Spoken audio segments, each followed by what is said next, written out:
Gary Numan started an extensive British tour yesterday, the first home dates he's played in 2.5 years. It's 4 years now since he started making bestsellers like Our Friends Electric and Cars, and since then he's been praised as a great innovator of the brave new synthesized world, but also derided somewhat for his silly image. That image isn't helped much by the cover of his new album Warriors, on which he looks like a leather-clad heavy, sulking because his hair's just been dyed the wrong colour. You know the old saying, he who laughs last laughs the loudest? Well, that's very true in the case of Gary Numan. And I can tell you, after the 2 gigs I saw him perform at the Royal Albert Hall and the Shepherd's Bush Empire, I can assure you that Gary Numan now has the right to laugh the last and the loudest in the face of anyone who ever took the piss out of him. And I'm going to talk about those 2 gigs right here in this video.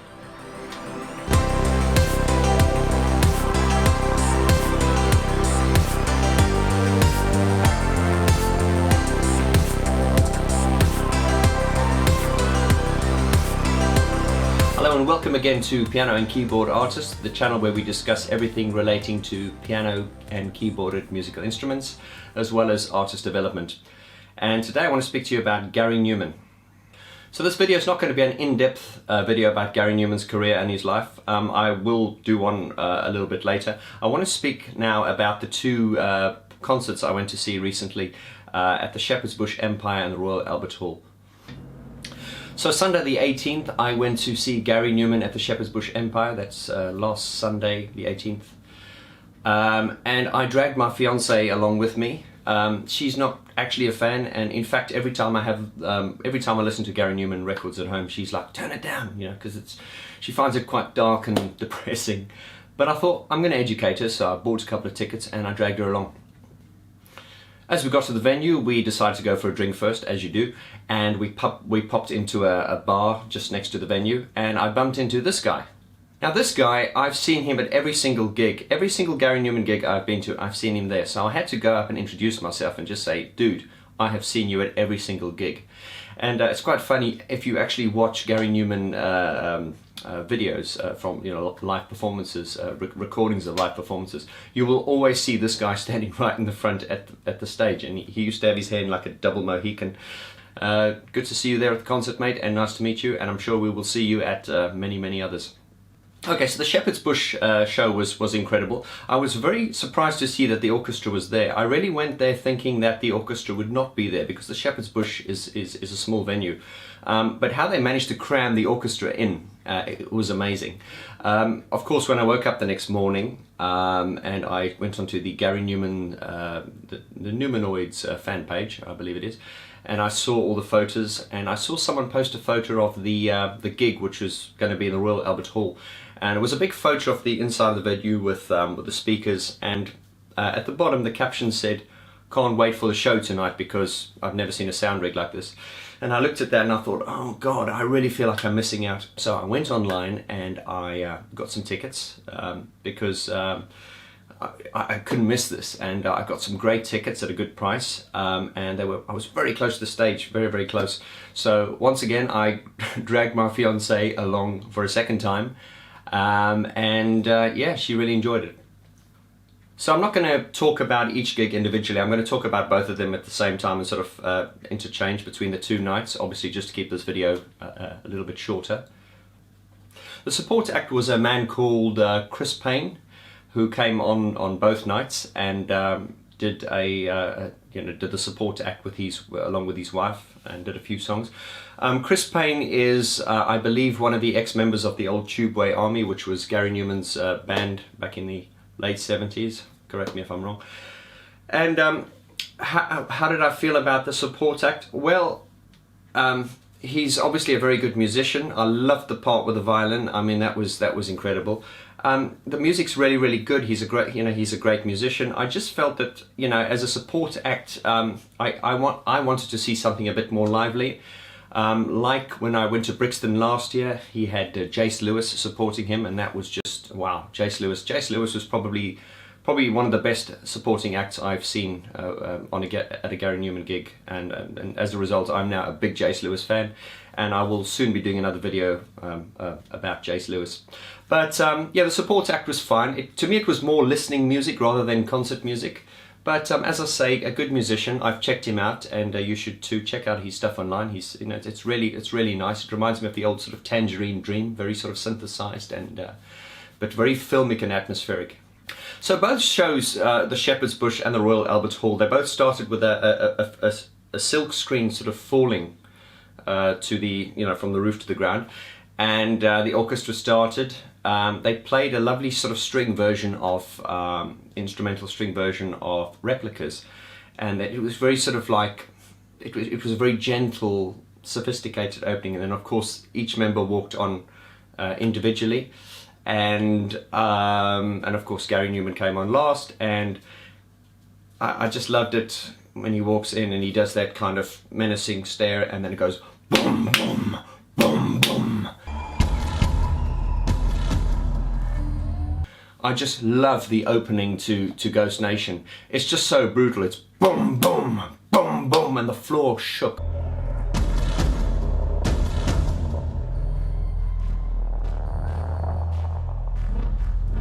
The sound quality at the Shepherd's Bush Empire was good. It was not as loud as I thought it could be, but maybe that's just me because, being a producer, I tend to have my music really loud and I'm probably going deaf. But I remember the previous year I went to see him in the Brixton Academy, and that was in October, and it was really loud. That was a great show. So obviously the Shepherd's Bush Empire, because it's a small venue and you're limited to the sound is obviously subordinate to the size of the venue, so they can only push it to a certain level before they start getting distortion.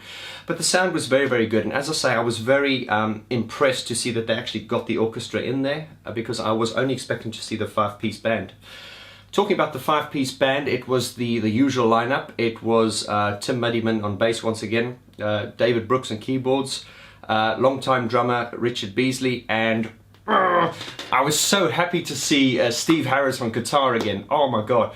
Steve Harris to Gary Numan is kind of like Richie Sambora to Bon Jovi, or Keith Richards to Mick Jagger. There's such a chemistry between Numan and Harris. And I know Steve Harris did leave the band for a while. I think there was a period for, I don't know, from about 2009 till 2000, I don't know the period, but he wasn't in the band anymore, and obviously they had other guitarists, which were brilliant too.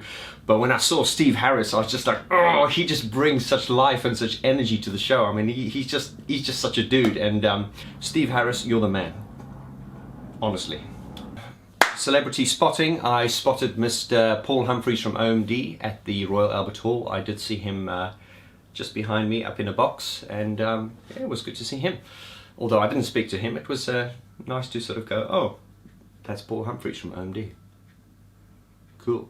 The idea of, obviously last year when Gary Numan released the Savage album, and I must say that the Savage album, in my opinion as a fan and as a producer, it's sonically brilliant. The work that Gary Numan and Aid Fenton have a great working relationship, but just listening to that record, the sonic properties of it, it's just got such a fat. It's almost got the depth and the fatness of it is almost like a dance record.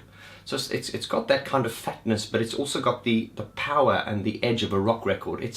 It's a perfect hybrid between EDM and sort of industrial rock, and I really think it should earn its place in a rock and roll history as a groundbreaking record. Really, certainly was. And of course, Savage was the whole album was based on Gary Numan's book that he came up with an idea for a book about a post-apocalyptic doomsday ending of the world, where we haven't heeded the warnings of global warming, so the earth is now being destroyed, and the earth is now a barren desert-like place where humans are scrounging and scavenging for survival. Morality and decency and all that is broken down. So a real sort of science fiction movie, but it was so well captured in the album. Even if you didn't see it visually, if you just listened to it, and it's got that barren sort of dark. Oh, it's awesome. And the opening song, Ghost Nation, with the first lyrics, "We live in a windswept hell." it just drags you in, and the whole album is so cohesive from the beginning to the end, done in the proper way like that albums used to be, you know, where it would have a narrative running through, not like these days where you just download random songs from iTunes. Although that's the way the world's going, so I'm not against that, but do yourself a favor, get this on vinyl and put your headphones on, have a glass of red wine and listen to it from start to finish. It is an absolute blast. So obviously taking this concept to the road is always a challenging thing. You know, to have what you have in your mind is one thing, but to sort of take it on the road and visually express it is quite difficult. And I think they did a great job with the costumes. I think the costumes were really great, very clever. It's never been seen before. And of course the merger between the sort of the Eastern and the Western kind of sound, you know, with the Numan-esque kind of vibe, it's absolutely groundbreaking. And I really think what they've done on this with the Savage record, I don't think it's been heard before. It's just, you know, obviously we've heard mergers between Eastern and Western sounds, but just the way he's presented it, it's absolutely groundbreaking. Obviously, when I went to see it in Brixton last year, I was really amazed by the simplicity of the stage. You know, it's just the usual 5-man setup. He has now got a bass player instead of 2 keyboard players, but I think he's been doing that for a while now. Just a geeky observation of mine there. But I must comment on the quality of the screens that were behind the band. The resolution was incredible. It was so sharp, and the sound was incredible, and the whole production was very slick and polished, but at the same time it retained that sort of rawness and that spontaneity that you would expect from a live rock show. You know, it wasn't over clinical. It was really, it was just the bollocks. Okay, so obviously after the success of the Savage tour from 2017, Gary decided to up the ante once again, and this time he joined forces with the Skaparis Orchestra under the direction of Mr. Simon Robertshaw. And a very ambitious venture, but oh my god, did they pull it off to absolute perfection. And of course, when I hear the word the orchestra, I always think of the orchestra. Oh, please quieten down, the orchestra. But this was not like that at all. Oh my god, the Skaparis Orchestra, I hope I'm saying that right, the Skaparis Orchestra, and under the direction of Simon. It was such energy, it was so cool. The orchestra they were so young, and it was vibrant and funky, and I loved the parts where there were parts where they didn't need to play, so the members of the orchestra were like standing and chanting and shouting, going, ah, and they were doing these like warrior chants, and they had their t-shirts with the crosses, and they had the crosses on their head. It was incredible. It was such a blast. And as I say, the Shepherd's Bush Empire gig was great, but you would not know what you were missing unless you went to the Royal Albert Hall. And as I say, for the Shepherd's Bush Empire, I do think they obviously had to scale it down because the venue's a lot smaller. But the next night in the Royal Albert Hall, I mean, they went full out. They threw in the kitchen sink, they pushed the volume, and it was incredible. The floor shook. As I say, the opening moments of Ghost Nation, boom, boom, boom, boom. Oh my god, it's just like... One of the highlights of all the performances so far was Gary Numan bringing Persia, his daughter Persia, on to sing with him. Now, if you told me 2 years ago that a favourite rock star of mine is going to bring his daughter onto the stage to sing, I would have probably thought, oh, that's a bit naff. But the way this was done, it was absolute class. Absolute class. And I remember when Persia first came on in the Brixton Academy last year, she was about this size. And a year later, she comes on and she's, well, almost as tall as Gary. Amazing how quickly children grow. But what was so funny was, and what was so sweet was, you know, Numan's really menacing and dark, and you know, he plays to that persona. But what I loved about it was when his daughter Persia came on, he just lost it. He melted, and he just became really fuzzy and sweet, and everyone, you know, liked that. It was so good to see. And you must remember, Persia's only on stage for about 7 minutes. But the funny thing was, within that 7-minute period, he had hugged and embraced her probably about 25 times, and he wasn't ashamed to do that. It was so natural and so sweet and so pure, and everyone just loved it. I loved the part where he'd go up to her and he'd kind of do this, and you could see her going, "Oh, Dad, stop it!" You know, it was bloody awesome. He did also bring Persia back on a second time to do "My Breathing," which was a song from one of his 1980s albums, I believe, which also has a really sort of Arabic, Middle Eastern sound, perfectly executed. The set list on both the Shepherd's Bush Empire gig and the Royal Albert Hall were pretty much similar, if not exactly the same. They may have been a little bit different, just correct me if I'm wrong. But it was quite funny when I left the venue afterwards at the Royal Albert Hall gig. I heard this real sort of like disgruntled woman. I didn't look, but I heard a woman's voice go, "Oh, he didn't play Cars." And then I heard a man reply going, "Oh yeah," and I just thought, what? Are you serious? You know, imagine you've got a career that spans 40 years. I mean, especially these days, musicians don't last more than 6 months. But imagine this: you're one of the hardcore proper musicians of our time, and you've done a career of 40 years, and now you've done about 20 studio albums, and now you're going to do a tour. How the hell can you fit every song in? You know, you've got to really. You must remember, Gary Numan has been very vocal about the fact that he sees himself as a current artist, and he wants to work on current music. Now, Gary Numan has been very reactionary. He's very against the sort of 80s nostalgia. You know, a lot of those. I'm not going to mention names, but you know the bands from the 80s who kind of get on these tours. You'll go to a arena and you will see 5 or 6 or 7, 8 different shows, different bands from the 80s, and they will sing all their hits from the 80s, and then everyone kind of relives their childhood. But Gary Numan's not like that. He's gone, okay, I've been around for a long time, but I am a current artist and I want to work on current material. And as a result, he does that. And you know something, his work just gets better and better.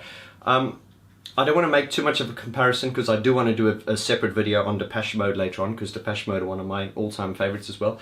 But I must be honest, as much as I love Depeche Mode, their last few albums, and especially the last one, it just kind of lost me. It was just too downbeat. I mean, I love moody music, but this was just too.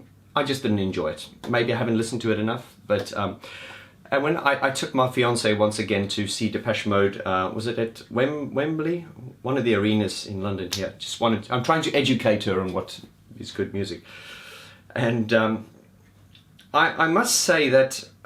You know, I love Depeche Mode, but there was a section in the show where I think they did about 4 of their new songs in a row, and it was just like you could see by the audience reaction, okay, you're losing us now. And then of course they brought in, I think it was "Everything Counts in Large Amounts." They brought that in, and of course that kind of woke everyone up. Now the difference with Gary Numan is his new music still gets the people going. It's not, you know, a lot of bands hate it when they've been going for a long time, and they hate the fact that their new music is not as well received as the old stuff. But Numan's different, because his new stuff is just really, really good. And I'll be honest, personally, as a fan, I would be more pissed off if he didn't play Ghost Nation. I mean, he didn't play Cars, but you know, I love Cars, we all do, but you know, you can have Cars. As I said in the beginning of the video, you know, he who laughs last laughs the loudest, and funny seeing these old video clips of people slagging him off, like Mr. Mark Armand. Mark,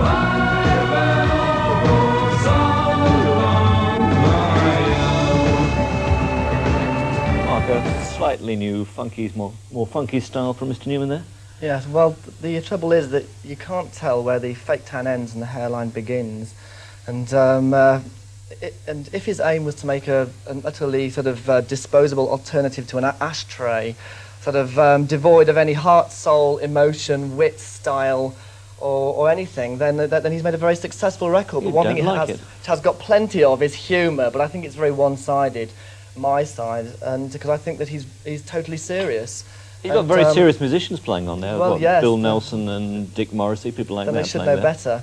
And he seems to be he seems to be in his own little world, totally sort of obsessive and in his own world. Nothing else outside it exists, and fine, you know. But I mean, it's just like I mean, the songs are they're very well produced. The sounds very crisp and precise, but there's no ups and downs. They just all go along on one level, sort of usually ending off meandering, and occasionally he comes in to do a vocal, just sounding like he's just sort of swallowed a whole bottle of Mogadons before the session. No disrespect, Mark, but you know, it was a long time ago that you said this, but where are you now, mate? So obviously between the two shows, which did I enjoy the most? Well, I loved them both, but as I say, the Royal Albert Hall was just the bomb. I mean, as a venue, fantastic. it's great when you know, I'm not posh, so I don't go to venues like that usually. I like rock shows and things like that, and it's quite funny when you go to like Brixton Academy and Shepherd's Bush Empire and the Garage and those places. They're kind of edgy, and you know, the bars is a little bit dingy sometimes. And you go to the Royal Albert Hall, it's really quite posh, and you go, oh my god, I better behave myself here. But you know, the whole venue and the event, it was absolutely 10 out of 10. And what was really nice was, and if you were a fan and if you were there, I've been to many Gary Numan gigs, but to actually hear him say, and you know, he doesn't, we all know that he doesn't talk much at the gigs. You know, he's very much a guy, he comes on, he does his show and he leaves. He's not one of these verbose people who go, hello, thank you very much, blah, blah, blah, blah, blah, please take your glasses back to the bar. He's a very soft-spoken and to-the-point kind of guy. But on this gig, he actually spoke more than I've ever heard him speak before. And he was clearly overwhelmed, sort of like towards the end, sort of like just before the encore. The crowd were all standing, and it was just getting so loud, and he came out and he was trying to talk, and he was, you know, he talks really softly, and then he tried to talk, and everyone just kept going, Numan, Numan, Numan, you know, that sort of football chant that pisses a lot of people off, but I love it. And the crowd were making so much noise that just kind of drowned him out. But he did manage to, what he did say was, well, what I did hear was something along the lines of, I've been doing this for many years, and thank you for making this the best thank you for making this the best night of my life. And that was a really emotional time, and it was so great to see someone like him, who's fundamentally a very humble person, Gary Numan, who started in the 80s at a great height, and then fell so low, hit rock bottom, and to see him come out where he is now, it's the ultimate story of victory, and it's so good to see. Definitely a moment that was very touching. Obviously, I was very close to the stage, and I do remember a moment where he kind of went down in his haunches and he rubbed his eyes like this. And when he looked up, I swear his mascara and his guy liner was all smudged. There were definitely tears of joy in his eyes, and it was good to see. And an interesting thing, my fiance asked me, how old is he? And I went, he's about 60. And she was like, what?